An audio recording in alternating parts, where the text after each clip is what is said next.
Hello viewers, my name is KANAKA, faculty from Manage. I have been teaching this managerial economics course for the last 20 years to PG ABM students of Manage. I am also a guest faculty to various reputed management institutes and teaching managerial economics course. As part of the managerial economics course, today I am going to discuss about demand analysis. In managerial economics, it is very important to understand the demand for a commodity by managers of their firm. So what determines demand? Is it an individual demand or the industry demand or the market demand? So it is very important for the firm or the manager to understand the various factors influencing the demand. Before talking about the demand, we need to understand what is demand. Demand is not just ability to pay or willingness to pay, it is ability plus willingness to pay. Then what factors influence the demand? So when we are talking about demand, there are two types of demand, individual demand, and from the summation of individual demands, we arrive at market demand. So let us discuss about the factors that are influencing the individual demand. When we are talking about individual demand, this individual demand is demand by individual consumer. So this individual consumer is not an average consumer, he is a representative consumer. Representative consumer represents the entire consumer community. In this section, we are going to discuss about the factors influencing the demand by an individual consumer. Let us discuss the factors that influence individual demand function. So let us discuss about individual demand function. The what factors the individual demand function determines.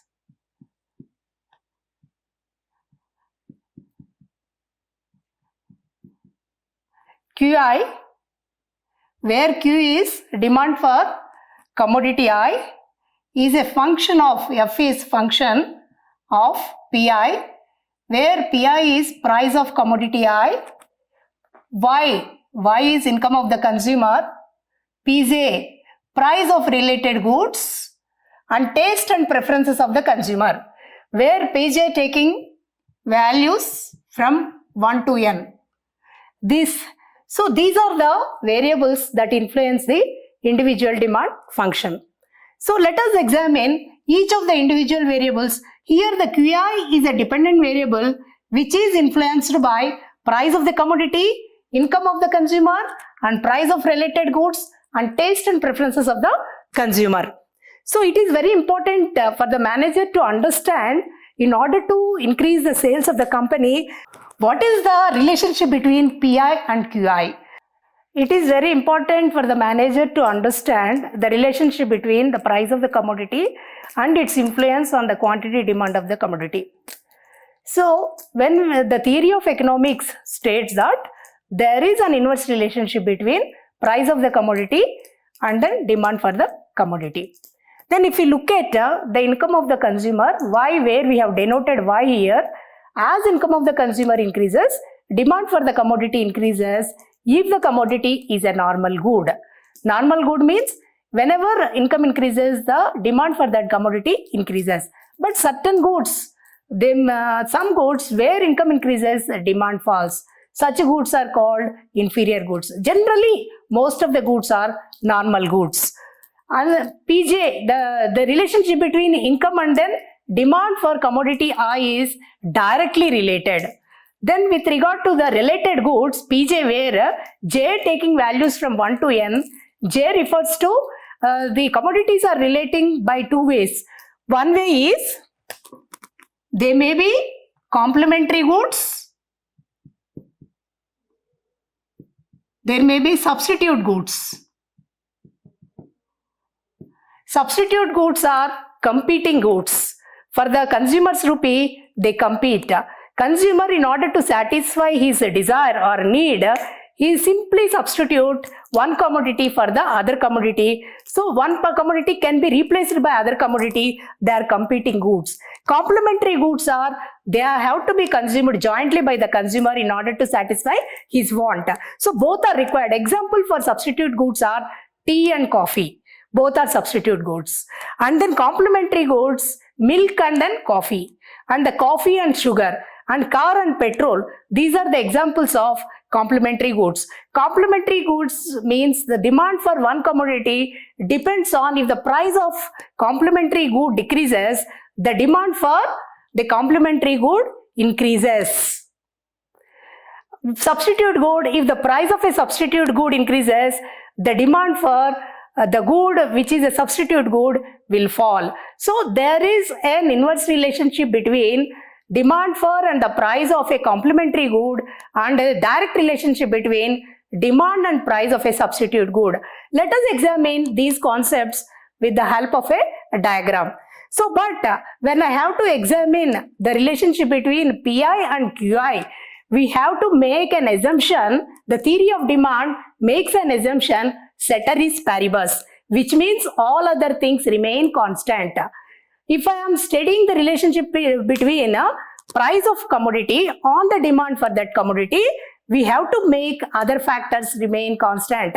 Other factors means income of the consumer, the prices of related goods, and taste and preferences of the consumer. All factors remain constant. What will happen to the demand for the commodity if the price of that commodity increases or decreases? This keeping constant other factors is called ceteris paribus.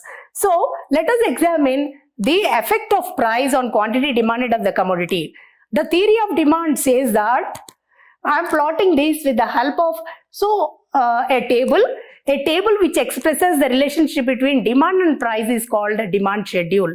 Let me put the demand schedule. Keep any commodity as, let us take apples. Here price of apple and demand for apple. Demand for apple.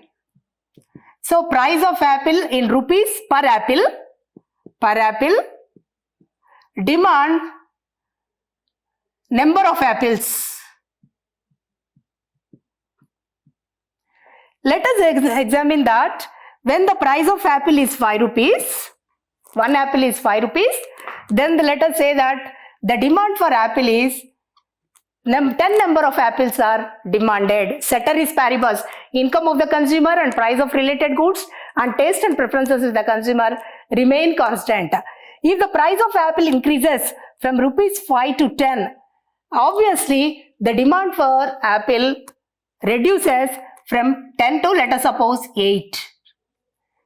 If the price of apple increases, then 5 to 20, the demand for apples goes down to 4. What did you observe? So we found an inverse relationship between price of the commodity and quantity demanded of the commodity. Here quantity demanded of apples depends on the price of apples. As price of apples increases in this particular example, the demand for apples is falling.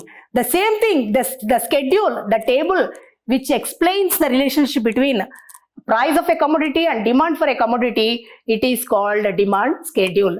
And the relationship between price and demand is called price demand schedule. The same thing can be shown with the help of a diagram.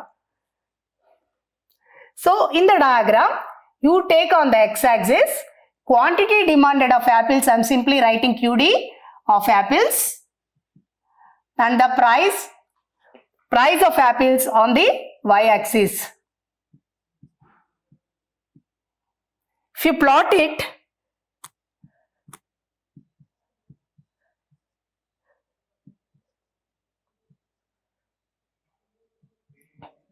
then you will get,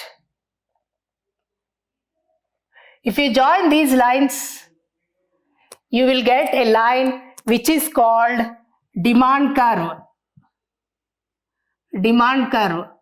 This demand curve is called price demand curve because it shows the relationship between price and demand. It shows the relationship between price and demand, but the assumption behind this relationship is ceteris paribus, where other factors remain constant. Likewise, we can also find out the relationship between income and quantity demanded, keeping other factors remain constant in my next video. Thank you.